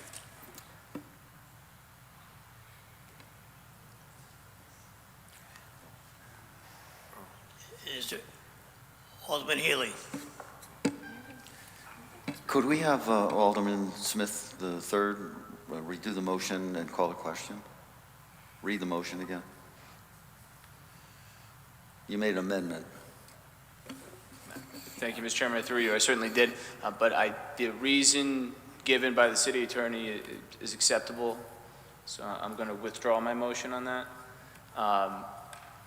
But I would agree with Alderman Federico that it should be complete, right?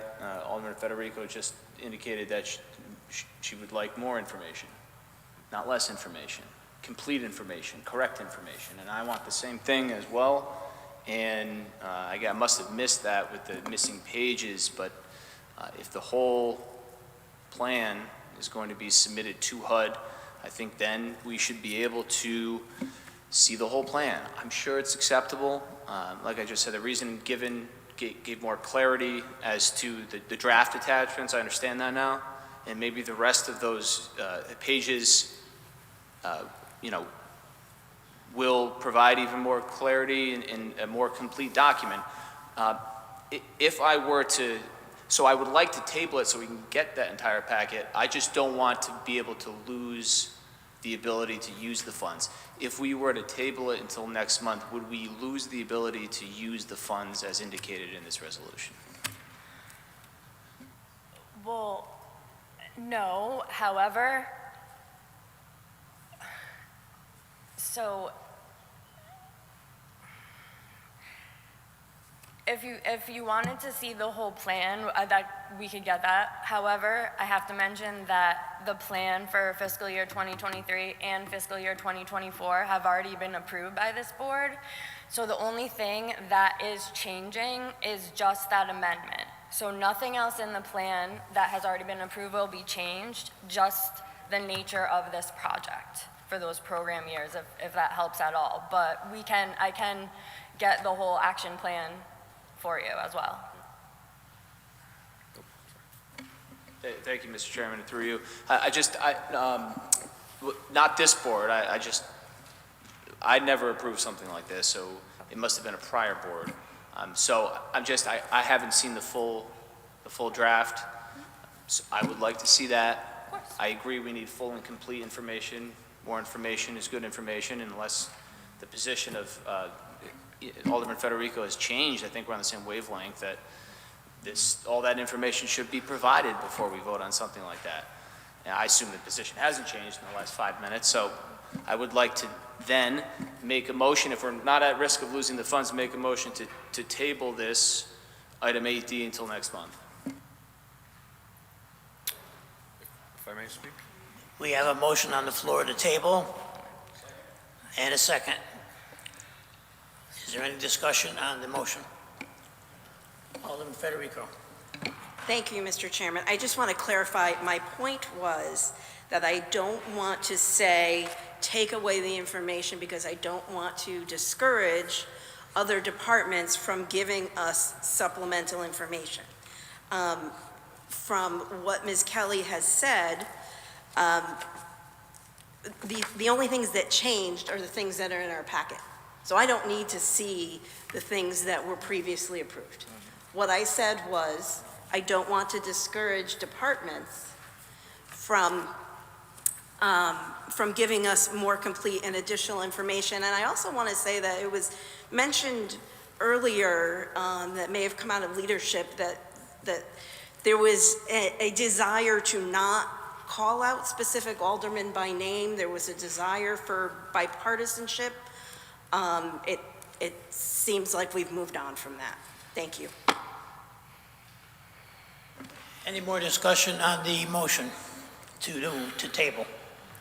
Yes, Mr. Chairman, and through you, the only reason I had mentioned your name, Alderman Federico, was to agree with you and was to request more information. So I'm not sure what the hard feelings are for this, but I am in agreement with you on wanting more. If that position has changed from when you articulated it 5 minutes ago, fine. I was trying to agree with you, and so I'm just a little confused at the last statement that you had made. My statement was not that I wanted more. My statement was that I don't want less than what we have today. That was my statement.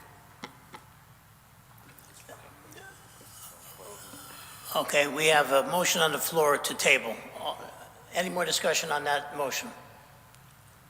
Seeing none, all in favor? All opposed? Madam Secretary, roll call vote, please. You all know what you're voting on. This is the table. Ready? Yes to table and no not to table. Thank you. Alderman Ali? Alderman Bannon? No. Alderman Bevan? No. Alderman Brennan? No. Alderman Casey? Yes. Alderman Federico? No. Alderman Fowler? Yes. Alderman Healy? No. Alderman Height? No. Alderman Lombardi? No. Alderman Pacelli? No. Alderman Michael Smith? No. Alderman Winthrop Smith Jr.? Yes. Alderman Winthrop Smith III? Yes. Alderman Vitro? No. 10 no, 5 yes. The vote is 10 no, 5 yes. The motion fails. On the... I think we're missing a vote, Mr. Chairman. What? Are we missing a vote on that? Alderman Casey. Thank you, through you. 15. So I look at this like, these are safety issues. All of them are safety issues, because like, you need a new CEO detection. So what happens with now, like with the new, and you also have a fire alarm system at Catherine McCain Village. What happens now? Like obviously, I guess you needed it. Now, that need doesn't go away. Also, like, I think that like, the rotting stairs, like, that's a safety issue too. Like, is there any concern, because especially with the snow and stuff like that, presently, we have been having, is there any safety concerns about, how pressing is the need for this action? Also, like, to going back to the CEO detection, like, do we have a CEO detection now, or it's not outdated, or the fire alarm system? We have a fire alarm system now, or we don't approve it? So can you explain that to me? Sure, so, Yeah, I can explain that. By the way, I'm Niall Scall with J.D. Million Associates. I'm the modernization coordinator for the Milford Redevelopment and Housing Association. So I help procure and manage all these projects. Yes, you're right. So there is currently a fire alarm system at Catherine McKean Village, as well as some CO detection. HUD has required CO detection to be done, and originally they said you could put battery units, they have to be 10-year lithium. So we said, well, let's look at this again, because they're probably going to change it, which they did. They have to be hardwired. So now they gave us a time frame to make those revisions to the system. So we looked at putting in from a conventional system, which is a very simple system, to doing an addressable system in there. And unfortunately, what happened is, again, like everyone knows, we had a cost estimate, but due to logistics, due to trenching, wiring, stuff to really bring that up to date, the number for that project just skyrocketed. So while actually trying to figure out how can we make this happen, a tenant came by and said, hey, I've noticed this going on with decks. So while I was actually on site for that, I went and looked at that, and I said, wow, you're onto something here. This is sure. So we did a full examination of the porches, the decks. We took care of everything. Anything that was an issue, I can tell you right now, is shored up. Any pieces that needed to replace temporarily have been replaced, but we do have to update the rear and front egress systems due to any rocks. Again, they're like 40, 45 years old, original, and they have to come down. So we do have proper fire protection. We do have CO detection. We're looking to update that. Now, that's not going to stop. I handled their 5-year action plan through HUD, which is another funding source that we get yearly. So that is incorporated in our 5-year action plan as well. We also have other projects currently going on that have been allocated to those funds, so that project will be coming down the road. But we do have adequate coverage, and we made sure all the safety points have been covered at the site. So now we feel it's best, and we can make it happen fairly quickly to transfer those funds to the egress project, and if approved, we can basically go out to bid tomorrow, public bid. Through you, so we're not in danger of losing any funding from HAD because we're not up to date on the CEO detection and the fire alarm system. We're trying to get there and trying to improve it so we don't fall out of compliance, I guess. Correct. We're in compliance. We want to update the system so that now we're future-proof for X amount of years. Okay, and if, well, maybe now the mayor's gone, but like, if we don't, I don't know, it's not important, I guess, but like, I assume that like the city runs the, if we didn't have the grant available and the stairs are in danger of, falling apart, admittedly, the city will have to repair it nonetheless, right? I guess, I don't know. Well, the Housing Authority is a Okay. separate entity. Okay, so that's, Their funding is on, they go through federal, state funding, their own reserves through their own rents. But there's no affiliation funding-wise with the okay, city in so that regard. that was what I kind of Right. asked. So it's separate entity, so you have to fund, getting funding from the HUD. Yeah, you right? get funding from your rents, you get funding from the federal government, the state, if you have state properties, you get, your subsidies, and then we have the opportunities to file for other grants as well as, CDBG, the block grants and stuff like that. And that's where we try to, take advantage of every funding source to continually modernize the properties for the betterment of the elderly and disabled community. So they do private snow removal? What was that? Do they do private snow removal? They handle all their snow removal. The city? No, the Housing Authority. Okay, perfect. So thank you. I appreciate that. I am read our form, so I appreciate that. Thank you. Alderman Alley. Thank you, Mr. Chair. Through you, just a couple of questions. Now, the budget or the plans, they were already put through to HUD, the ones that, prior to the amendment, so from the ones that so these items were already put through to HUD, and now we're just going to do another amendment to them with the resolution that you're requesting.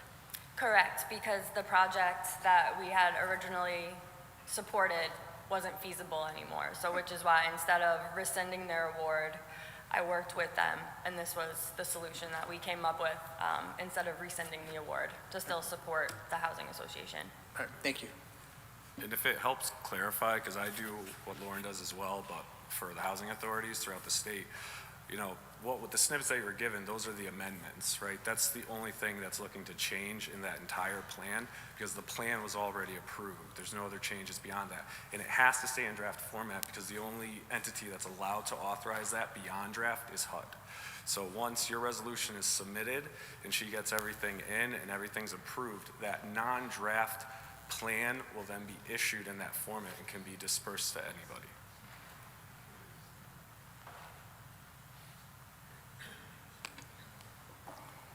Okay, we've heard enough discussion. We're going to take this to a vote. All in favor? Aye. Opposed?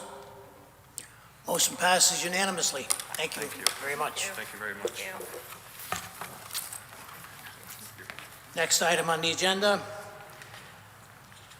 Two-thirds, we don't have any new business. Next item is budget memo transfers. Alderman Pacelli.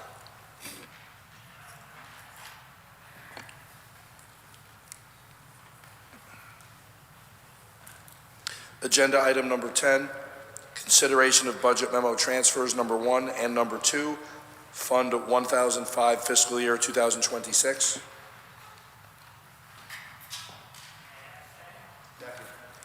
Motion made is made and seconded. As any discussion?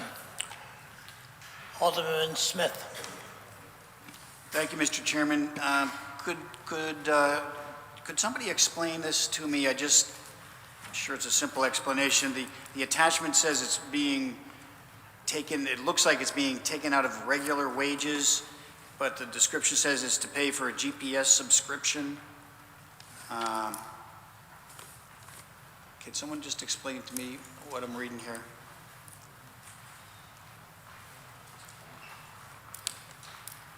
Director Saley, I just realized that now. I know, Been a long night, I guess, so.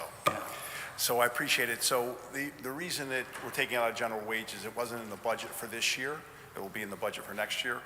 But to get the discount that we're receiving, which is over 50%, we needed to prepay the funds for this GPS, which you guys already approved.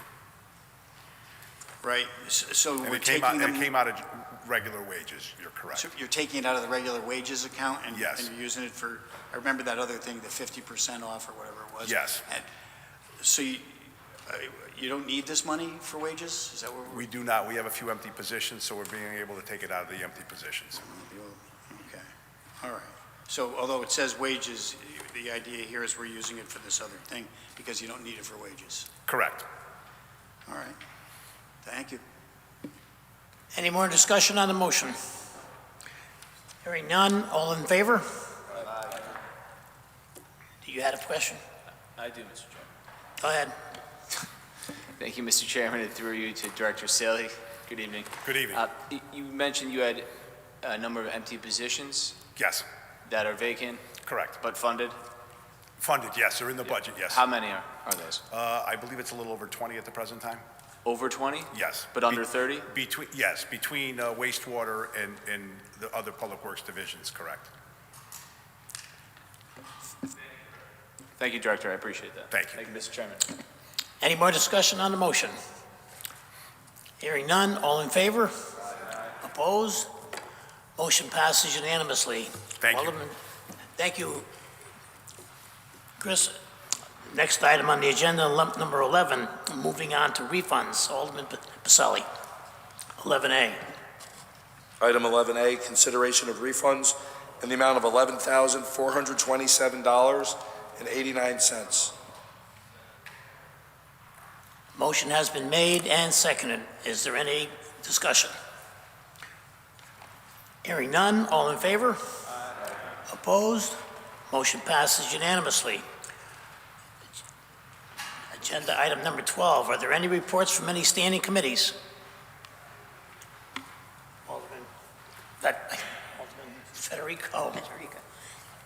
Thank you, Mr. Chairman. Yes, the Ordinance Committee met this evening and voted to bring forth to the full board an ordinance amending an ordinance establishing compensation of city officials and employees in the service of the city of Milford.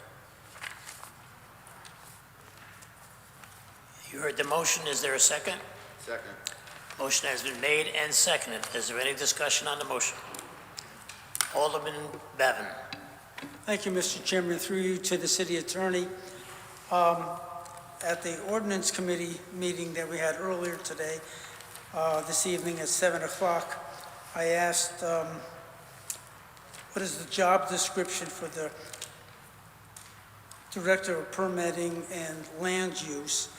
Going back to 2009, when I was on the board, we made this position. And it had certain responsibilities. I'm sure over the years, the job description has changed. Maybe you can help the rest of the board who may not have been here for the ordinance committee. I know they were sitting out there, but if you could just please give us a recap of what is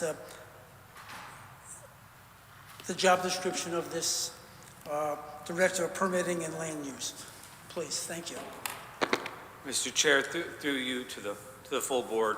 So the Director of Permitting and Land Use provides leadership direction and general supervisory oversight to the department, DPLU department, which is building, inspection, planning, zoning, inland wetlands. The essential functions of the job are general management, strategic planning, personnel management across those three divisions, with the goal, obviously, operational efficiency, project management, fiscal business management. They present the budget. He or she presents the budget to this board, likely in a couple of months or a month or so. Environmental stewardship. We've had several directors, I think, since the position was created. The most recent, Joe Griffith, was here for a decade plus, and he served as chief building official, chief CEO, floodplain administrator. The position really touches all functions of both land use and building, and is intended to help streamline for the end user, whether it's a constituent, a developer, so that we are all rowing in the same direction. Thank you, John, and thank you, Phil. Alderman Smith III. Thank you, Mr. Chairman. And through you, to, I guess, the city attorney, this position, as I understand it, is vacant, right? Did you say vacant? Vacant. Correct. Okay. That's been vacant for approximately 18 months, right? One of the reasons we're here tonight. But we're not here regarding an actual person to fill that role, right? An offer has been made, so there's an actual person who's accepted an offer, but so I don't want to be disingenuous and say it's not designed for a person. There is somebody that we want to hire, but I think this ordinance would be before you regardless of where we are postured with that, only because part of the issues we had as we've been looking for a new director is that the compensation level was not yielding qualified candidates.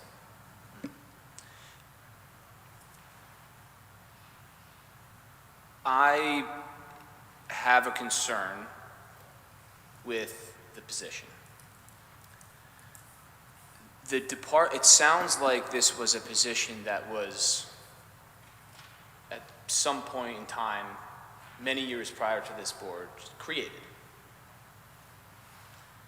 by this board or maybe some other subcommittee or something of that nature. But the position was created out of thin air. For whatever reason was the reason back then. And I don't know the reason, I wasn't involved back then. I haven't heard of any issue coming from permitting and land use. Maybe I'm wrong about that, and I would stand corrected on it, but I haven't heard of any operational issues coming from the permitting land use. So if this position has been vacant for 18 months, why is this position even needed anymore? And so if it's been vacant for 18 months, we can get rid of the position. And I don't want, if somebody's been hired, okay, different story, but if the position has been running and the department has been running very efficiently and effectively for 18 months, I don't know why we would need this position. And so I think I would like to make a motion to remove that position from the budget. I think the people of Milford would be quite happy to see a 18-month vacant position at the tune of $130,000 or $151,000, whatever it's going to be, removed.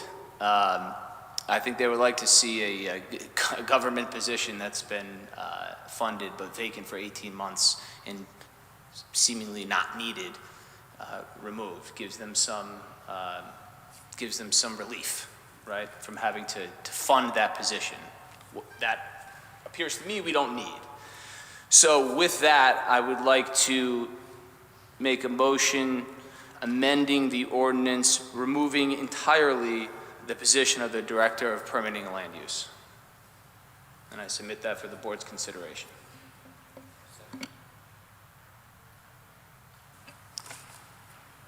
We have a recess? Yeah. Recess.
We're back out of recess.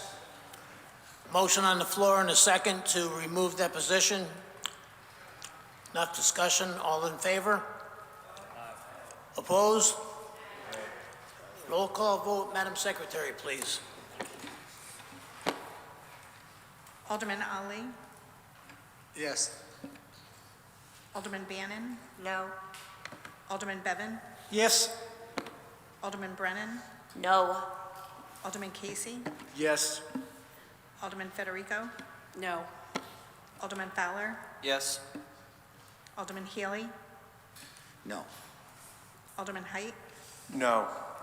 Alderman Lombardi, No. Alderman Pacelli, No. Alderman Michael Smith, No. Alderman Winthrop Smith Jr., Yes. Alderman Winthrop Smith III, Yes. Alderman Vitro. No.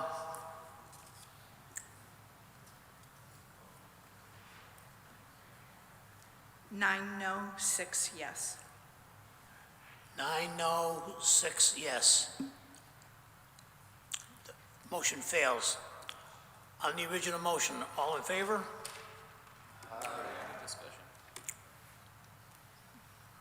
We're still on discussion? For the original motion, not as amended, yes. Go ahead.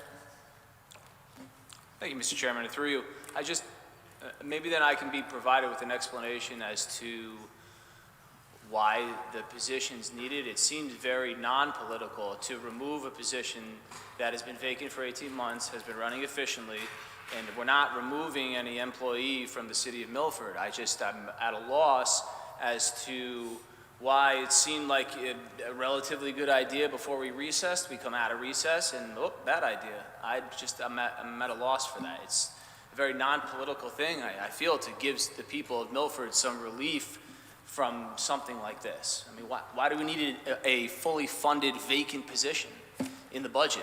It's mind-boggling to me.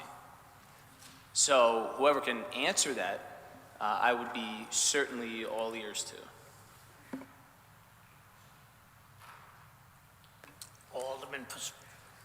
Alderman Healy. Thank you. At the ordinance meeting, when we passed the funding for both of these positions that we're talking about, in particular, the Director of Land Use and Permitting, it is a very critical, important position, and why it hasn't been filled is that it was not sufficiently funded to be competitive in the marketplace to attract a qualified candidate. The city has had similar problems in other departments. One of the questions you asked Director Saley, and he commented about open positions that he's had, deals with the fact that they're not competitive in the marketplace to fill operational positions that Public Works needs. But besides that, this particular position for land use and permitting, we look, to increase our tax base on the commercial side.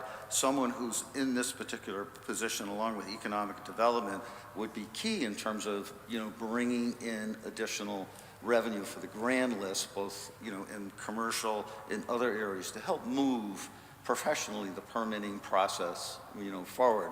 Be, as with the Director of Development, also bringing in those particular types of projects that would assist us in having greater funding. So that's kind of just a short, overview in terms of my perception of it. And additionally, the crisis in terms of affordable housing is something that we face nationally and we face in Connecticut and as a municipality.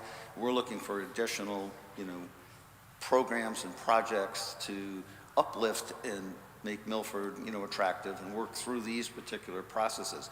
They take a defined knowledge base across a great deal of discipline. And so attracting a qualified candidate, and I believe that the administration currently has one that they're just speaking to, and this is going to help them move these other issues, forward along with the professionalism of the department. That's just, sharing that with you. Thank you. Thank you for that explanation, Alderman Healy. Alderman Smith III. Thank you, Mr. Chairman. Through you, and I appreciate that. opinion, Alderman Healy, and I guess it's probably my fault for leaving it very open-ended as I did, but again, that is just your opinion, so I was looking for a more clear explanation as to why.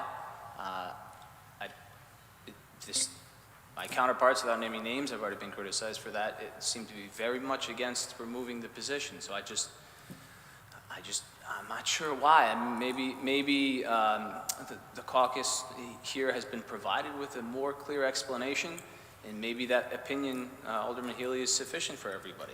It's certainly not sufficient for me, and I also don't recall Director Saley ever saying that the reason those positions were vacant were because the salary are under market. Maybe that is the case, but you just said that he articulated that, and he certainly did not. And so, maybe during the budgeting time, we can have a further discussion with respect to that. I don't want to go through having Director Saley come back up here for something that's not really relevant to this point, but I haven't been provided with a very good explanation as to why, an opinion, a good opinion, I mean, you made some salient points there, but if there is some information that was provided to my counterparts on this board, I would certainly like the same information. There's a reason why half of this board is vehemently against removing the position. It's logical thought that I gave to remove it, and I'm just wondering why we wouldn't support that. Mr. Chairman, perhaps I can Yes, help Mr. Mayor. Alderman Smith. I think one of the reasons that they voted against it was because this ordinance is about salary. We do not, as a board, have the authority, nor do you, to remove a position in this meeting. You may just want to check that, so it was really it was a folly to even bring it up, but we went with it and said, okay, no, it can't be removed. That's not what's presented to you. It's an ordinance for salary. Secondly, right now, we have our HR director serving as a temporary DPLU director, which she can't do. And you mentioned before that you haven't gotten any complaints. Well, that seems right to me. You're not working in the city government.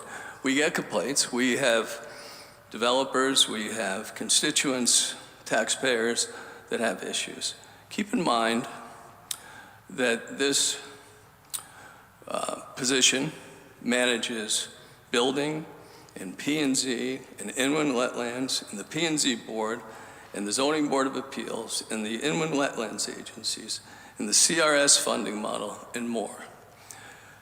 When I came in, when I was sworn in, they had been 8-10 months into a search process. They had been, Deborah and Tanya, had 10 months, maybe more, Deborah? So when I came in, they had gotten it down their second time around to find a qualified person, which we eventually did.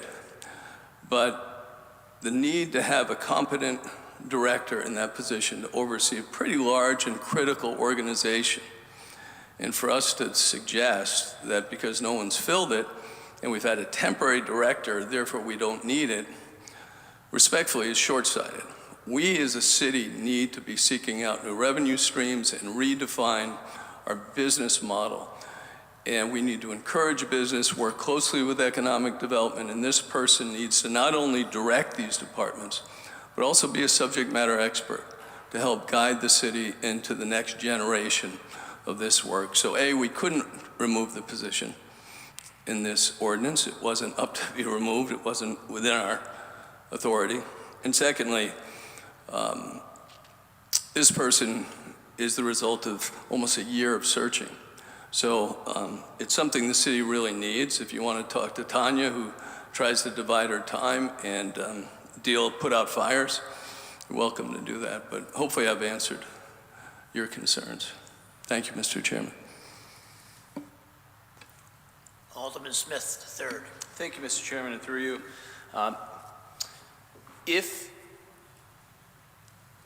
If trying to save money for the people of Milford is short-sighted, then I am short-sighted. I'll always try and do that as an aldermanic member.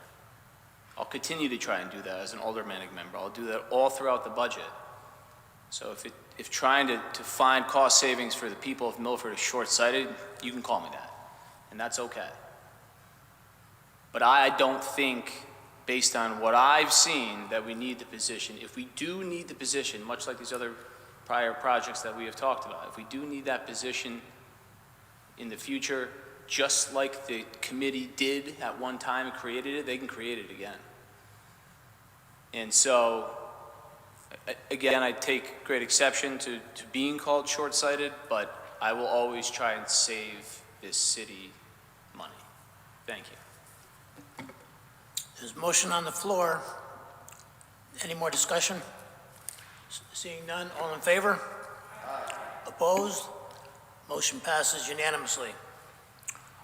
Agenda item number 13, is there any reports of any special committees?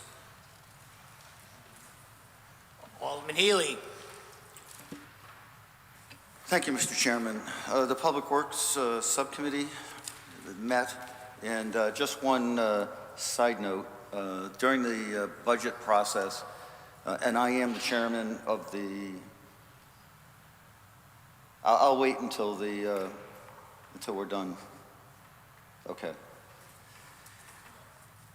As the chairman of the Public Works Subcommittee, we did have a recent meeting, and additionally, in that capacity as chairman, during the last budget cycle, we did have communication with the director of Public Works and identified positions within, there was 44 positions that were vacant in the city overall. 19 were in the Public Works Department, and a number of those were identified by the director, Saley, as being uncompetitive in the marketplace, and they weren't filled for that reason.